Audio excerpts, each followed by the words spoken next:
It's showtime. Hello there. Hey, Philip. Hi, Chloe. You are So, so far from me now. yeah, I know. It's Friday the 13th, and there must be something in the air because I was stuck in traffic for 3 hours, and then at a certain point in time, I just gave up and Yeah, returned home. So, thankfully, we're using StreamYard, and with StreamYard, it's not the same. I mean, I can look you in the eye and I can be in the studio, but it kind of works, I must say. yeah. So, So let's open up another bag of Chaos and Amazement. yeah, I'm curious. So my name is Chloe Willaerts, and together with that other guy, Veel Verheyen. Phil Verheyen, the one and only, we started socialrunners.com a while ago. It's a platform where marketing professionals like me, can hire creatives. Oh, it's the other way. Creatives like Phil. Oh, yeah. Oh. Yeah, we're mirroring each other. Yeah, And that's why we're doing this weekly talk show, obviously called Chaos and Amazement, and we'd like to have a look at a little bit of both. yeah. But let's start with some regular tech news. Not make things too complicated. Let me see what was in the news, and I'm still trying to get used to it. Oh yeah, remember last time we talked about Tom Hanks, Yeah. Mr. Beast, and a number of other people complaining about the fact that their likeness is being used to create deepfakes, and these deepfakes are then formatted as fake ads. Really, Yeah. Yeah. the example of Tom Hanks was a fake ad for a dental care plan that he never agreed on. And so this week, um, weirdly enough, also Mr. Beast, because he was one of the people who said, "Watch out, there are fake versions of me." Mr. Beast, Snoop Dogg, Kendall Jenner have agreed. They signed a contract with Meta, so that that there are chatbots now in the wild based on their likeness. And it's a little weird, you know. Of course, they do this because they got paid a lot of money to do this. But it's let's just have a look at one example. So Kendall Jenner has been recreated as an avatar on as a virtual influencer, so to speak, on Instagram. And let's have a look at one of her reels. She's not called Kendall here. She's called Your Sis Billy. Hey guys, it's Billy. I just want to introduce myself. I am here to chat whenever you want. Message me for any advice. I am ready to talk, and I hope to talk to you soon. Wow. That's Yeah, crazy. I must say, technically speaking, it's very well done. Um, she looks a lot like Kendall Jenner, and Kendall Jenner being a little uncomfortable and then sucking in her guts while she's doing this. And I can understand that if you get paid like I don't know $500,000 to sit in a studio for a couple of hours and then she they don't need her anymore. They have her likeness now, and they create a lot of videos like this as much as they want. But the comment section is not kind. So a lot of users refer to Black Mirror episodes. Yeah. It kind of looked good on paper. I think let's create a virtual Kendall Jenner, and it's a persona that behaves like if she's your big sister, and you can ask for advice from her. And then it's like one of those fake OnlyFans accounts where one of the OnlyFans actresses, let's put it that way, said that she uses deepfakes to make money on OnlyFans. So let's just read one of the comments. I don't like this. I don't like where the world is heading, and I'm not gonna support this. Says Lua Malota. And the chat is not available. Like she says, you can chat with me, you can ask me anything. Chat is not available. This is Uh, honestly scary. So, is this even legal? Did she consent to this? So, this one is great. Candle generated. Oh, they didn't even. Oh, yeah. So this is something that has been prepared for months, no doubt. And then the legal team, and then everyone agreed, and they made a deal, and it looked great on paper. But once it got rolled out, it just freaked out Yeah. Kendall Jenner's audience, and yeah, but she can go back now. She gave her consent to Meta to create this type of videos, and but it's yeah, mm, it's off to a very bad start, to be Yeah. honest. So as a celebrity, you have a choice. Either you try to fight against whoever is creating deepfakes without your permission, which is obviously not okay. That they use, the more famous you are, the more material there is of you, the more voice files, recordings of your voice, how you move, your face, everything. So the more famous you are, the easier it is to create deepfakes from you. And I think even it's now 2 or 3 years ago when this Obama version was being created by one of those two comedians. It was either Key or Peele, Jordan Peele, I think. Um, and now as a celebrity, you have a choice. Either you try to fight against it, and then you have to warn your followers, be careful, there's a fake Mr. Beast video circulating, or you just hope that you're famous enough to get paid by one of those big Silicon Valley companies like Meta that says, "How about it? You come sit in our studio. You know what? The studio will come to you, and it only needs like half a day of your time, and then we'll pay you, I don't know, $500,000, and you're good to go." Because as a celebrity, you have a limited shelf life. You get older and fatter and uglier, less attractive, maybe. So why not? Record your likeness right now and have this beautiful version of you. Create Instagram reels the way Kendall Jenner's does. So, yeah, interesting dilemma. Um, Yeah, like I said last week, we need something that we need to have our own IP on our face. So I think we need at the government that they need to set up boxes where you can scan yourself, and that you will have the IP of yourself, and with facial recognition of all the platforms we have, then it's easy to consent if mm. you wanted to. But yeah, we are still not there. This reminds me of an article. So there's this official website called Spectrum, and it collects. It's basically well-written articles about scientific research, and they wrote an article about our digital afterlife. I mean, mentioned it a couple of times before. So it's a big business. There's a whole cottage industry right now about services that, just like in Belgium already, you can go to one of those undertaker companies, and then before you die, tell them what kind of casket you would like and what kind of music you would like during your funeral, so that whenever you die, because that's one of there's only a few certainties in life, and one of them is that one day you will die, you just don't know when, right? Yeah. But now there's a whole secondary industry that takes care of your digital afterlife. For example, and this article actually sums up. It has a whole checklist, and it says, think of your digital assets, but it also contains things like make sure that you tell someone to, I don't know, erase your browser history when you die. Uh, that so that they have like the passwords to all of your important accounts so they can be shut down. Yeah, it's a very, very long list of things you have to think of. Yeah, uh, and I also know that Mark Zuckerberg, the question Lex Friedman asked him, so this will be great for my lost parents and stuff like yeah. that, and he told Lex, yeah, this is a thin line we are at, Mm. so it's not clear if we can do it or not. It's still Pandora's box that we need to Yeah, open. exactly. So And yeah, and then deepfakes, of course, we now call them deepfakes.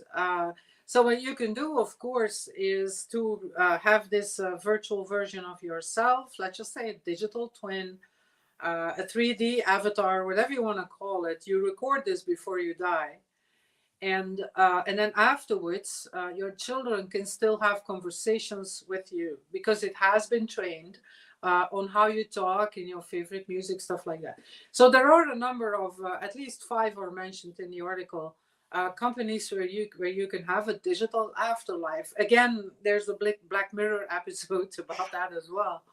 Um, and it gives an interesting example. So there's this daughter who actually did this for her father. She's still, through this service, she's still able to talk to her father and ask him for advice even after he has passed on. But the AI starts to hallucinate, and she asks him for some advice, and then the virtual father says, yeah, that's something that Adelino always used to say. Adeline used to say, and then the daughter says, wait a minute, who's Adeline? My wife. No, no, mom was called Frances. So what if your virtual avatar starts hallucinating about an alternative life that they had, and then you find out you have like virtual half siblings? Oh my God. You have to get Yeah. used to the idea of having virtual half siblings, or that your dead father lives on as an avatar and then meets another avatar and falls in love with her and makes virtual avatars, little baby avatars with her. So it's it's an interesting problem, and it kind of scared me away of creating an avatar for to be there virtually for my loved ones whenever they get. I mean, what I actually have put in place right now is that um, I I have my own domain names for my blog and for my corporate website, so to speak, and I will just let them expire, Yeah. and that's one way of fading away. Your virtual life will just fade away as your domain names expire. So if you still needed a reason to not rely on social media platforms, but to definitely also have your own domain names to establish your online identity, well, this is a good reason, because then your .com expires, and your blog disappears with you. That's how I want it to be done. I don't want to live forever. No. uh, who wants to do that? So yeah, so we're these services think that they're solving a problem, like children that think, oh, I wish I could have had this conversation with my dad. So they're trying to solve that problem, but they create new ones. Yeah. Yeah. Digital after. um, I know, I always try to avoid speaking about Elon Musk, but every week he does something that makes me throw things at the wall. So this week, he decided that if someone writes a tweet with a link, and at first it was just a link to mainstream media websites, now it's just for any URL.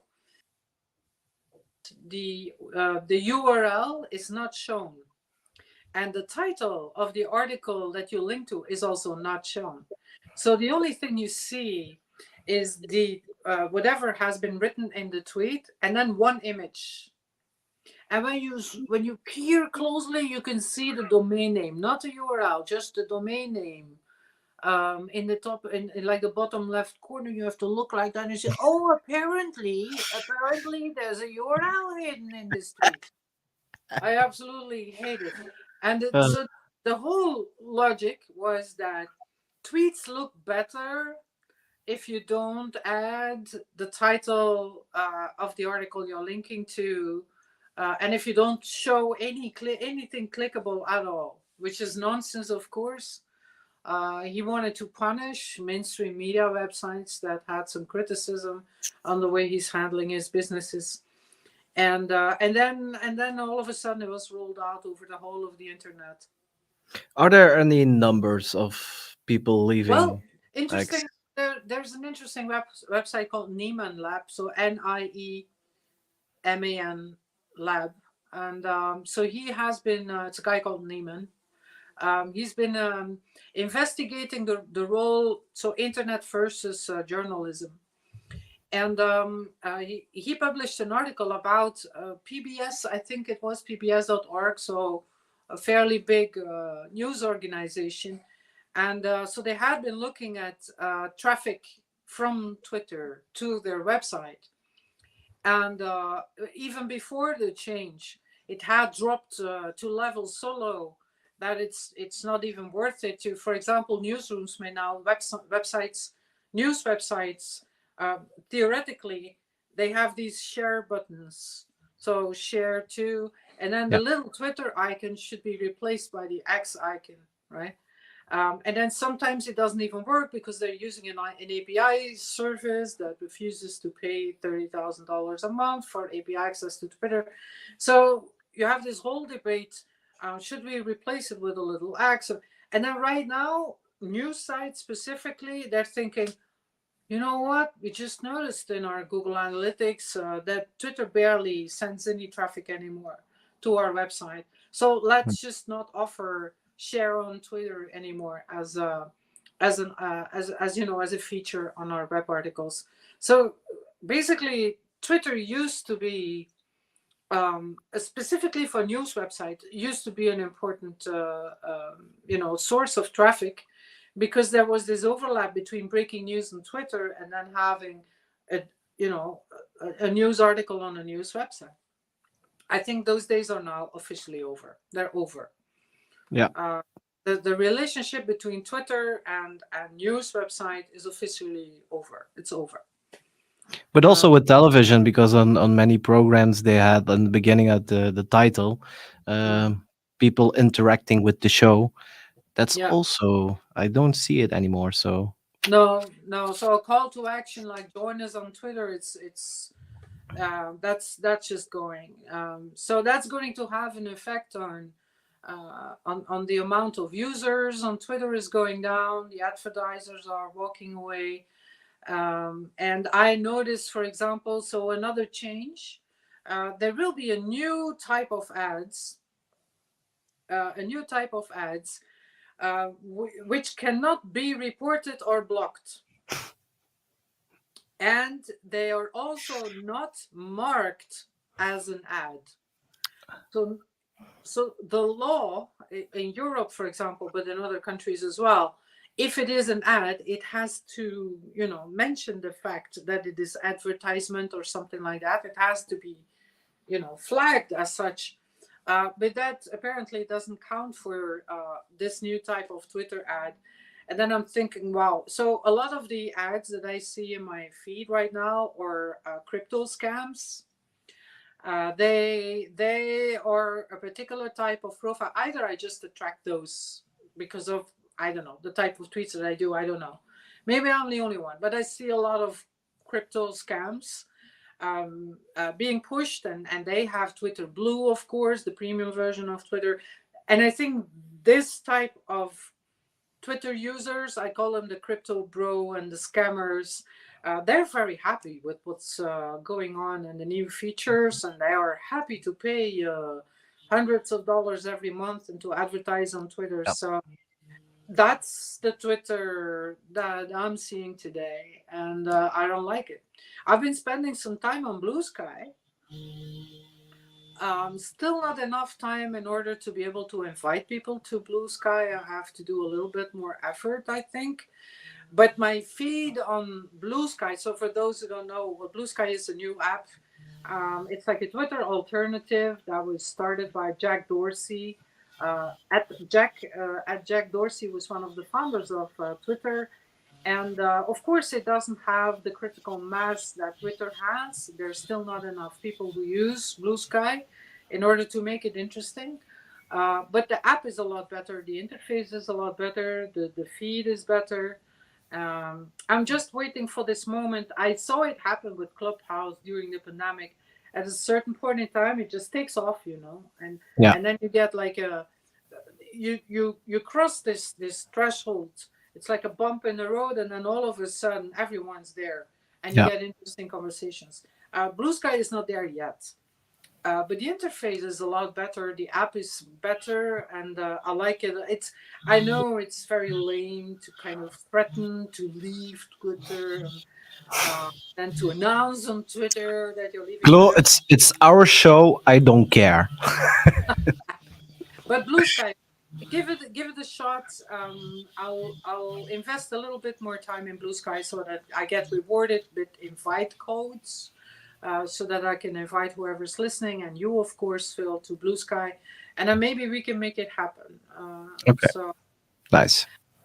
by far the best launch that I saw this week was Runway Academy. Runway Academy, and it's got a really simple URL: academy.runwayml.com. Runway ML, as you know, is one of my favorite. It's the generative AI website that I have the highest expectations of.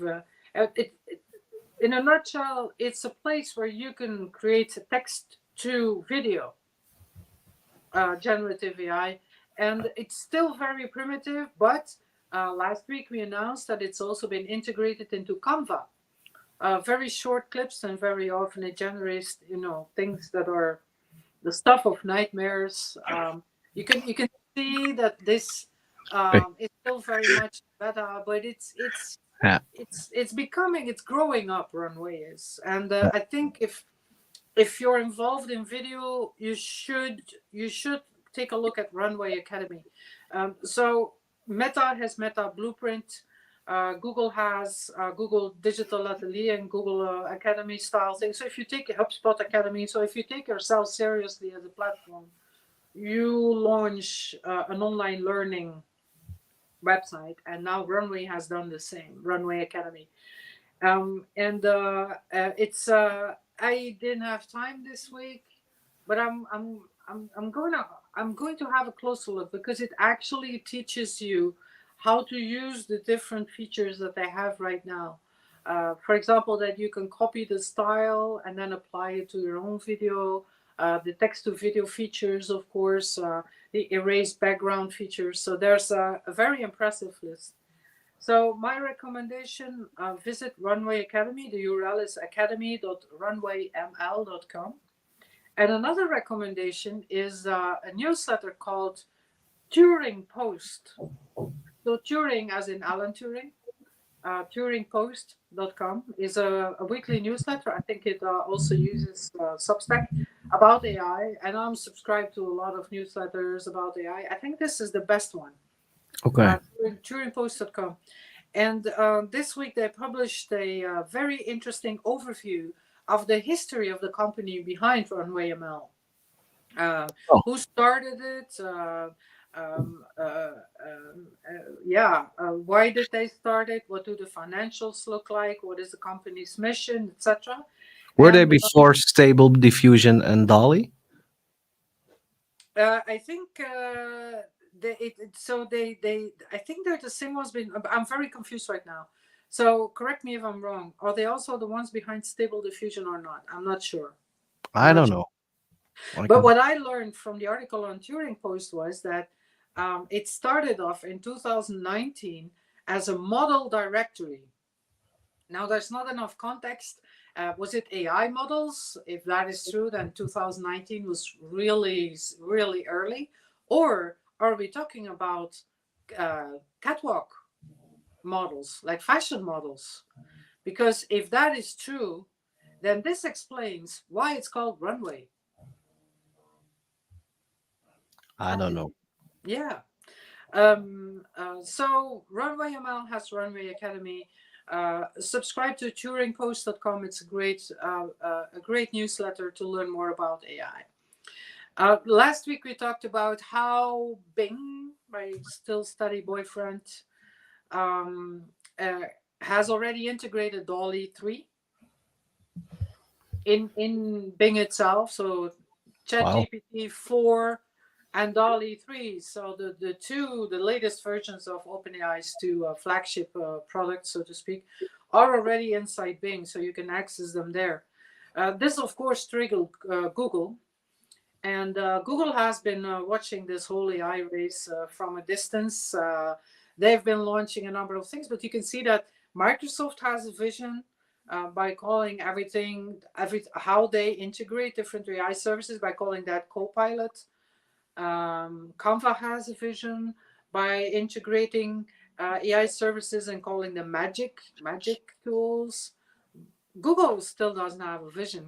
They don't have like an umbrella vision for all of these different AI initiatives that Google I does. think they will call it assistant. Be- That's a bit boring, isn't it? yeah, but Um, everywhere you have the Google Assistant. If you have the oh, Google Home stuff. yeah, yeah. And then you can trigger the AI by saying, "Okay, Google." That's actually very interesting. Because no one's talking about Bard anymore.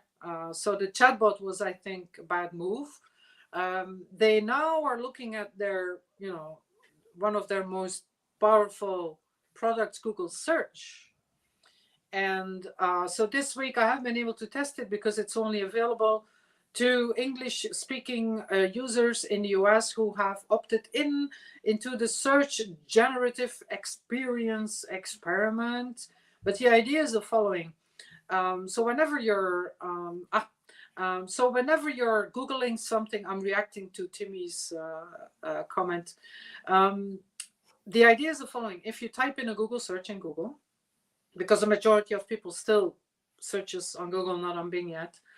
And if you ask Google, what would it look like if a cow would lay an egg, then theoretically, in the new version of Google Search, the one that is not live yet, then it would generate that image for you. We're not impressed, Yeah, it's it makes a lot more sense than trying to force everyone to accept Bard as a chatbot. That didn't work out. I think it's smart to try and integrate it into Google. Yeah. Um, but you don't win silver, you lose gold. Yeah, That's and what also I think. what to do with the copyrights, because I when I do on Google search and I want images, then every photo is disclaimer of the copyrights, and Oh, yes, yes, I can yes. imagine that graphic designers, for example, will download the image. Oh, I didn't know it was. I thought it was AI. Oh, yeah, yeah, yeah. Didn't It's getting a agree more. bit messy. I think what Google is doing. I think it was actually to the benefit of Bing to be lesser known as a search engine, because then people don't have these high expectations of having not the equivalent of Google Images on Bing. Sometimes Bing results will be images, and then you're like, "What? You have images of that?" uh, while on Google Images, of course, is the second biggest search engine after Google Search itself. It's Google Images. So yeah, Google can't win, can they? They just can't win with this whole AI race. Um, And when Apple will introduce something like that, then everybody will get hyped. That's they have like a different image to the mhm. rest of the world. If they will come with something like ChatGPT, the whole world will use it. That's the difference, I think. Yeah, but with People Apple, will- everyone would expect hardware to go with it. yeah. Uh, so that's another one. Um, If Siri would get an update, everybody would love Siri. Now everybody yeah, hates because Siri. now she's still an idiot, isn't she? Yeah. Yeah, as a Siri is still an idiot. Unbelievable. I know that Apple is always very careful when it comes to using how people use Siri, and Siri learns from it. But she's still an idiot. I mean, she's been in our lives for what, for 10 years now. Yeah. So not a toddler anymore, and still, yeah, she's an idiot. Um, anyway, let's take a little trip down history lane. So this week, and I made a mistake in my blog post, it was not on the 12th of October, but on the 10th of October.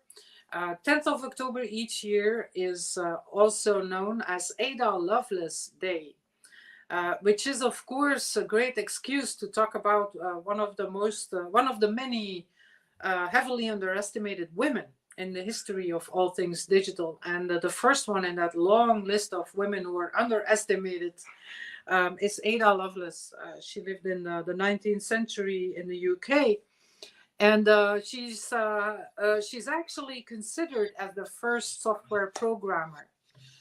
Wow. Before there were even computers. She was already writing code, and maybe that needs a little explanation. She was an interesting child because her mother was a professional mathematician, and her father was Lord Byron. And Lord Byron was a poet, and he was a very wild one. He was a very wild one. He was whenever he heard about a war going on somewhere, literally, like in Greece, he would say, "I have to go," and then he just went over and was, and he got wounded and everything, and then he saw himself as some sort of Yeah. a hero, Yeah. he also took a lot of drugs. He cheated on his wife. He didn't get, he was very young when he died. So he was very wild. And then Ada's mother, so I think he left his family when Ada was 1 or 2 years old. And then Ada's mother, the mathematician, she was left behind very disappointed in her ex-husband. And the worst thing she thought that could happen to her daughter was that she would grow up to become an artist. So in the mother's eyes, that was like the worst. So she trained her child in exact science from day one, basically. So that was little Ada.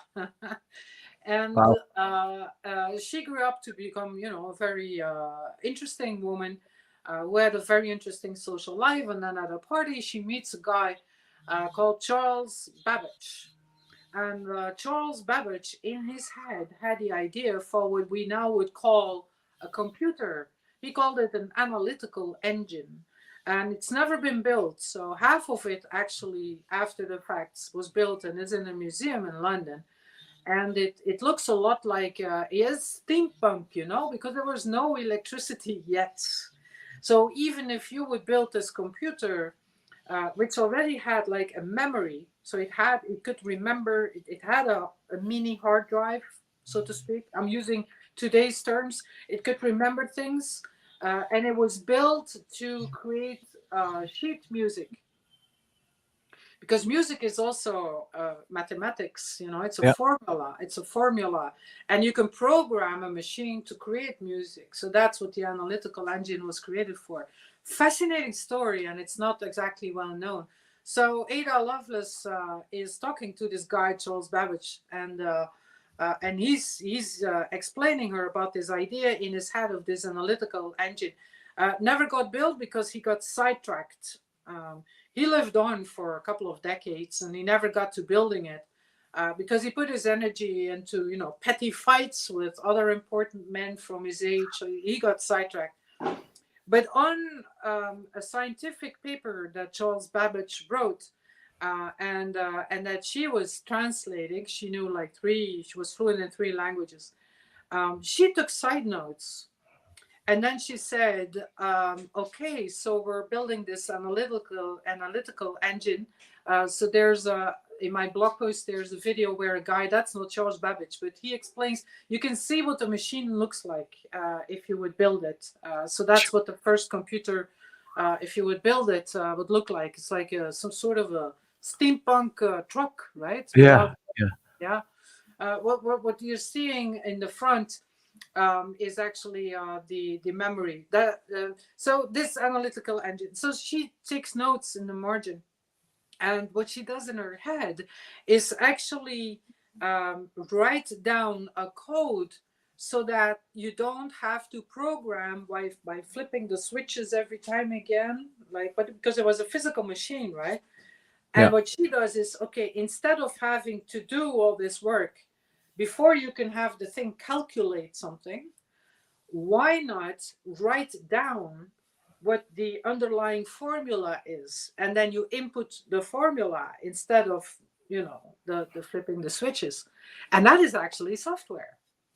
Wow. Software is writing down the formula so that you can then, in this case, the machine can calculate whatever it needs to do.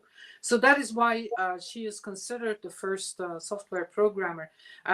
She died. I think she died when she was 36 of a form of cervical cancer. So it's very tragic. Actually, sometimes I wonder what the world would look like if she had gotten the chance to live until a ripe old age, and computers would have been invented at least 50, maybe 100 years earlier than they were now. Yeah.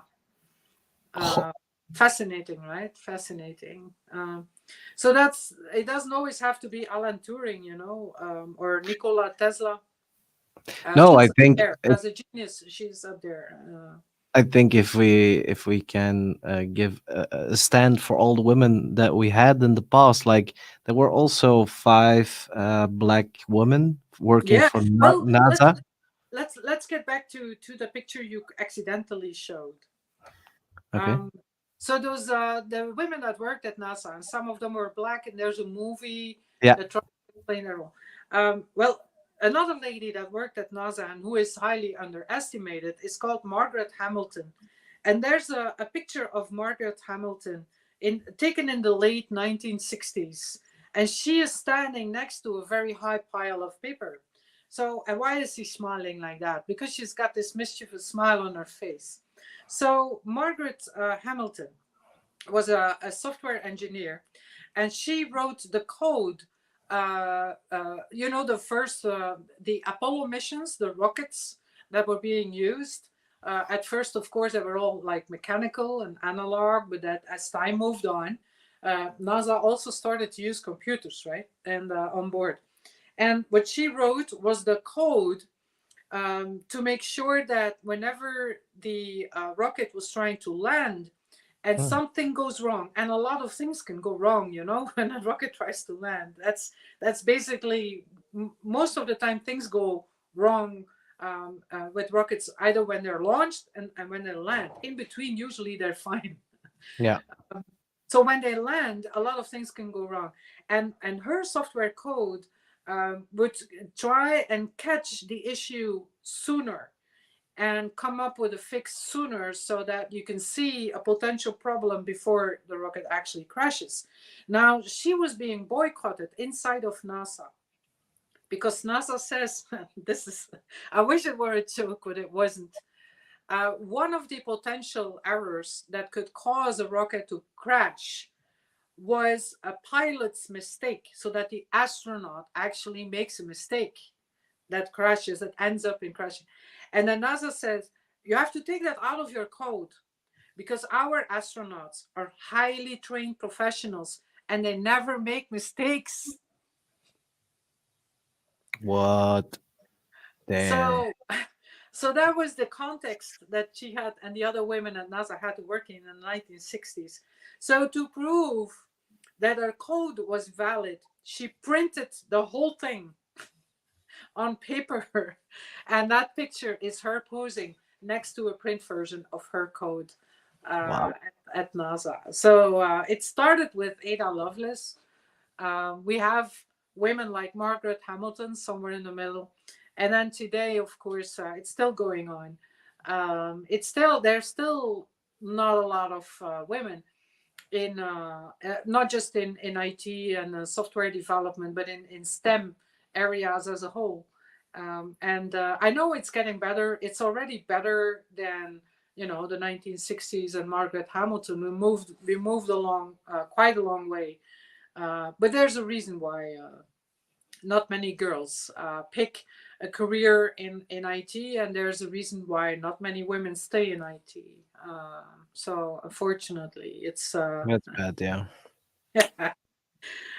yeah. Well, things are getting better, so it's not as bad as it seems. I once chose a career in internet and worked a lot with ITers because it also has an upside, working with IT professionals. Because to me, it was a relief.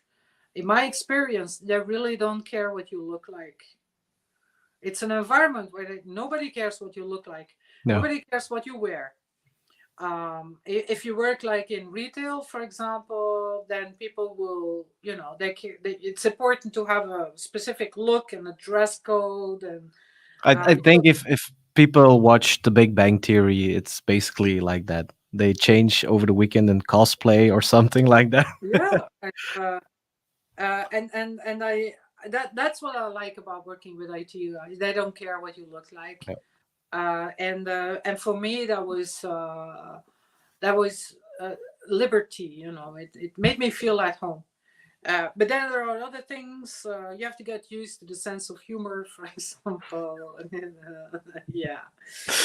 But for me, it was mostly a positive experience. So I always try to stimulate girls to pick. That's why you have the same dark humor as they have. Like, I yeah, do, yeah. yes. And also for me, one of the reasons that why I initially picked a career in internet and digital is also back then, 25 years ago, it was the only type of job you could do from anywhere. If you had an internet connection and a laptop, so to speak, you could work from home, for example, which was for me very important because I had like one baby and then another one followed soon after. My son was born in '96 and the girl in '99. So, and in '99, the internet came around, and that's why I started a career in internet. It's because of the kids. Okay. But Yeah. when they are on the phone later, so it's good that they were born in the 90s and not in the 80s, because Oh, otherwise they were on the phone like and get you off the couldn't. Yeah, yeah, yeah, get yeah. off the phone. I need to go online, or get off the internet. I need to make a phone call. Yeah, no. This generation is born with a smartphone in their hands, Yeah, and they just expect it when they pick it up that it's online. yeah. Yeah, good times though, good times. I have only fond memories of working with IT guys. So, Great. uh, yeah, well, time for some. So, Ada Lovelace, remember the name?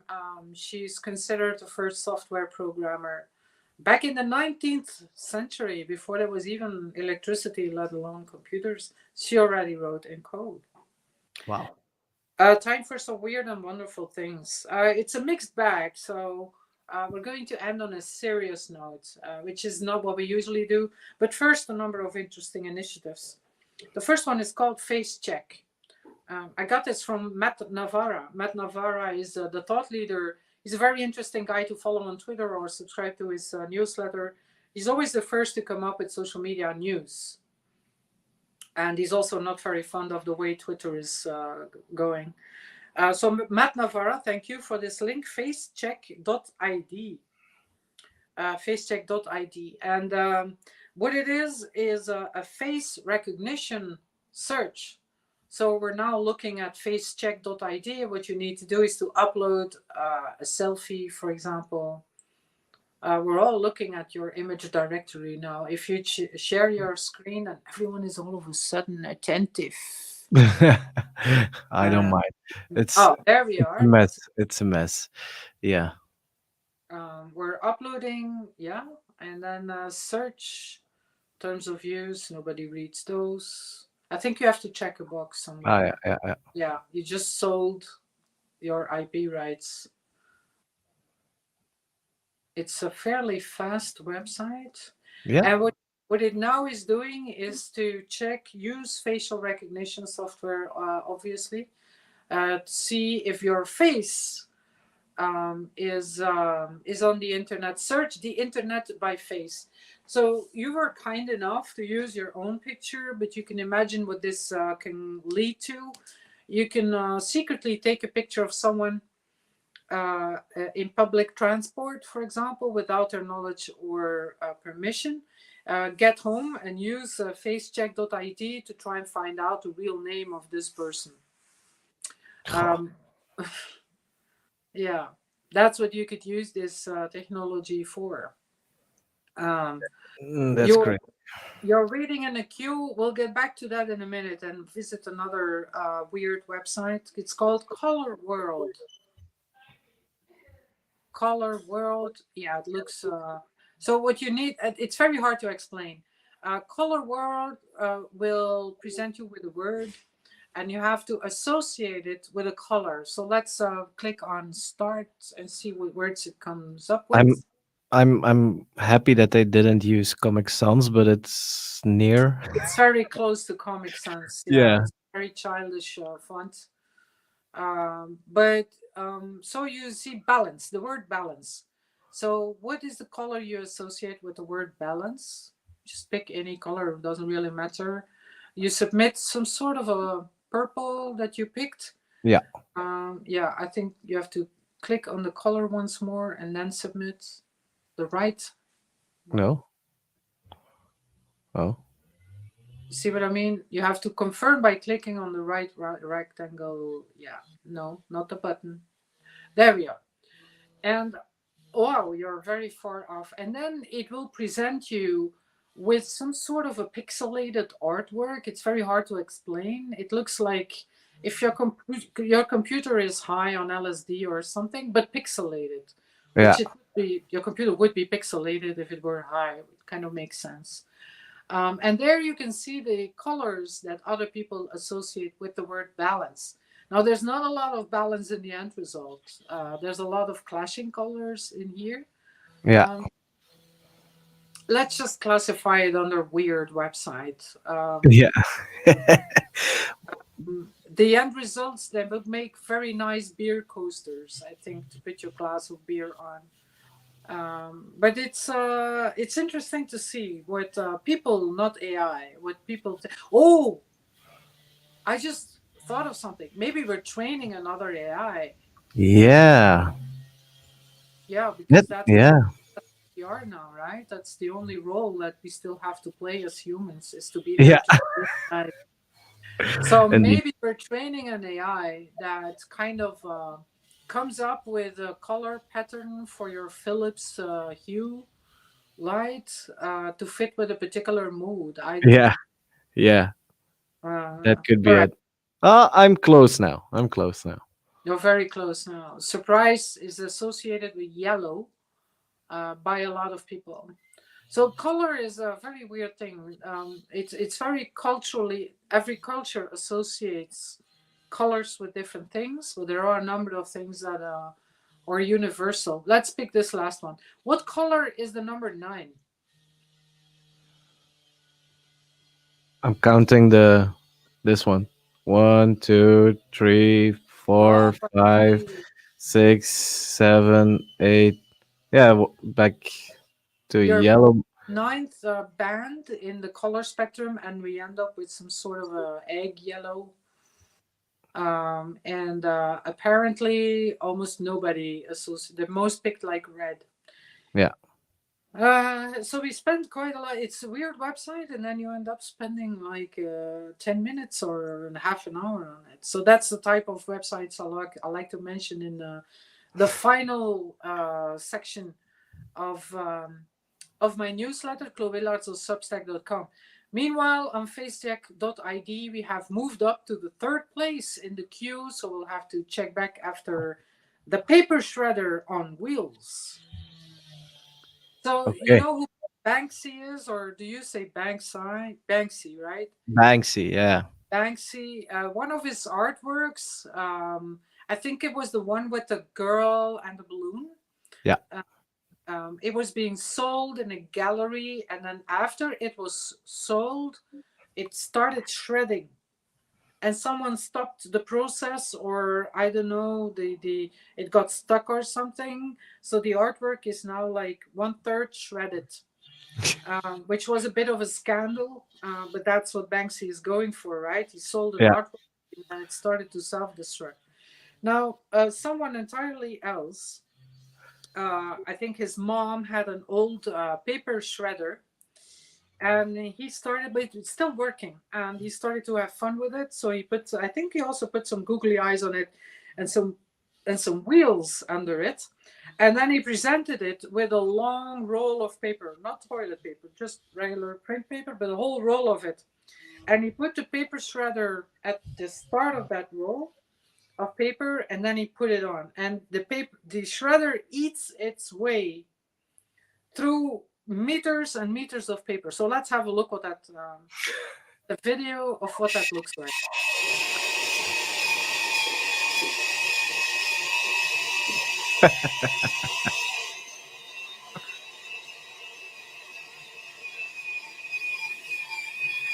Oh my god.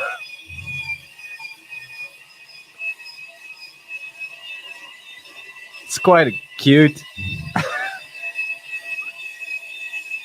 He should have put googly eyes on it. It would have been a lot better with Yeah, googly. yeah. And it's almost jamming. So halfway the video, the paper almost jams. So there's some drama in there too, but it just yeah, happily moves on, eating away all of the paper, and leaving a trail of paper behind, and that's it. The paper shredder on wheels. So how many views? How Six many? thousand one hundred. Yeah, nice. Yeah, yeah. So sometimes it's a simple idea is all it needs. What about face check? Are we Ah, there yet? Oh, what? What is this? What are we looking? YouTube, TikTok. But is this really you in all Yeah. of these pictures? No, no, no, no. Some of Wait. them are not you. This one I'm not. This one I'm not. This one I'm not. No, no. It's like ugly versions of you. Oh, Uh, thank you, but bro. but and then the more you scroll down in all of these pictures, the more you start looking like Leonardo DiCaprio. Yeah. Yes. Yesterday, some guy. Oh, you just looking like Post Malone. That's a compliment. Uh, Okay. okay. But is there if there the first one that is definitely not you, but that could convince someone that it's you? Is that like the bear? What's his name? Stone Bear. I don't know. So it's the This, second row, third this one. guy. Third guy. Yeah, Yeah, Stone Stone Bear. Bear. So who is Stone Bear and why? Because that's or the one next to it with the cap. Is that you or not? Yeah, yeah, that's me. That's me. Oh, that's me. Oh, so Stone Bear, does he exist or is he AI generated? What happens? Let's see. Yeah. You might. Oh, okay. He's okay. He does look a little like you. uh He's in the middle of the woods doing something with little chicks and I mean literal birds. oh my god. Oh no, he just threw the birds on the barbecue. Your doppelganger is a horrible person. Oh, what the fuck? Oh no, that's just horrible. There's these is I hope that's a parody. Please tell me it's a parody. You didn't really Parody. throw birds on the barbecue. It's a parody. But this man looks like AI generated. Wait, wait. Yeah, but apparently he's real. He's like the Justin Bieber version of you. Is that the one you're talking about? This one? Yeah. Third row, second guy. He looks like Justin Bieber. I think. Ah, wait, no. This is Chase Loudon. This is yeah. Damn. That's crazy that you can search double gangers and stuff like that. Wow. Yeah. Well, facecheck.id is where you can. It's not the only place where you can upload an image and then have facial recognition applied to it. But apparently, you have a doppelganger out there somewhere who specializes in cruelty, animal cruelty, throwing little birds on the barbecue and then eating them while they're still half alive. What a terrible person. All right, Here's the Harry Potter version of me. yeah, and he's what's his name? Cedric. Cedric. So Also a graphic designer. Yeah. wow, what are the odds? Yeah. Yeah, nice. Okay. Nice website. Earlier this week, and now we're going to end on a more serious note. So this week was also World Mental Health Day. And so there's a football club called Norwich City. I don't know anything about football, but I'm guessing it's a UK football club, and but they wanted to create awareness for mental health and people who have thoughts of dark yeah, who want to commit suicide, and I want to The campaign want to create awareness about sometimes it's not obvious that someone is good, someone in your circle, someone you know, a friend of yours. It's not always obvious that this person is having dark thoughts, so you have to be, aware of that. That is the message. Now let's have a look at the video. I think it's very well made. The Me video. per- Me personally, I had 3 friends who commit suicide, and we didn't know about it. So You didn't know, right? that's really crazy. So very often they are, the fun of the party and jokers and clowns, Yeah. but inside they're fighting a battle. So we see two buddies and they're at a football game. The one on the left is looking worried. The one on the right is very upbeat. And the one on the left clearly is not. He's he's not jumping up when there's a goal, but the one on the right is.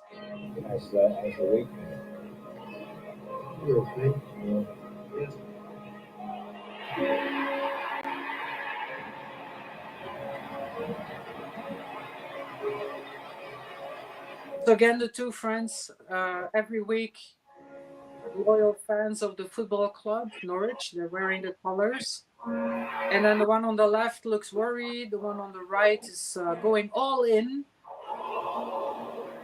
jumping up and down, being enthusiastic, asking And the then friend on the left, "Are you right? Are you right?"